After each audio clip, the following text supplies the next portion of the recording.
আমার বিবির কবর খনন করতে গিয়ে কবরটা তুমি পরিষ্কার করো নাই, কবর খনন সমাপ্তি না করে তুমি চলে গেছো। তোমাকে 2 বছর ধরে খুঁজতেছি, এখন তুমি পাগলের মতো হয়ে গেছো। আবু যর বলে ভাই রে, এ ভাই আলী দেখ, আমাকে এই ছেলেরা পাগল মতো করিয়ে আমার গায়ে পাথর মারছে, গা থেকে রক্ত বের হয়ে গেছে, বস্তু বের হয়ে গেছে, রক্তগুলি টাস টাস করে করতেছে। ভাই রে, আমি যা জানি তুমি তা জানো না।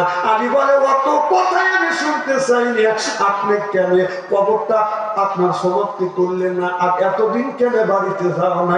অতটা বুঝার তাই আমি রে, আমি যা জানি তুমি জানো না, কি হয়েছে তুমি বলো। বড় আবু যর বললে আমি রে, আমি যখন ফাতেমার কবর খনন করছি, কিছু খনন করি, আমি কবরকে প্রশ্ন করছি, কবরে বল তোর কাছে কি আসবে? হযরত আলীর স্ত্রী ফাতেমা কবর জবাব দেয় না, এ কবর তোর কাছে কি আসবে? হাসান হুসাইনের মা ফাতেমা, হ্যাঁ হাসান হুসাইন জান্নাতের যুবকদের সর্দারই হবে।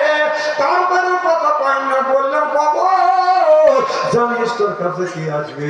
যে ফাতেমা নারীদের জান্নাতের সর্দারিনী হবে, সেই ফাতেমা তোমার কোলের মধ্যে আছে, খবরদার কোনো দুর্ব্যবহার করো না।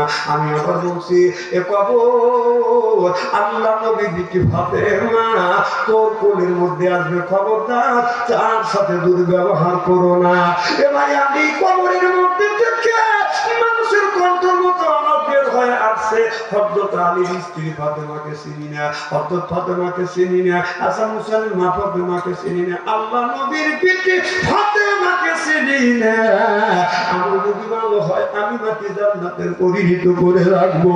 আমাদের মধ্যে যদি ডিস্টার্ব হয়, আমি একদিকের মাটি আরেক দিকে যাবো, আরেক দিকের মাটি আরেক দিকে যাবো, চিরজন্মের মতো হাড় আর মাংস মাটির সাথে মিশে ফেলবো।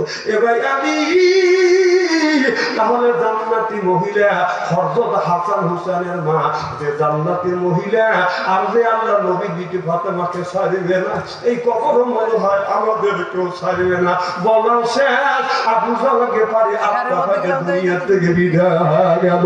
ইন্না লিল্লাহি ওয়া ইন্না ইলাইহি রাজিউন।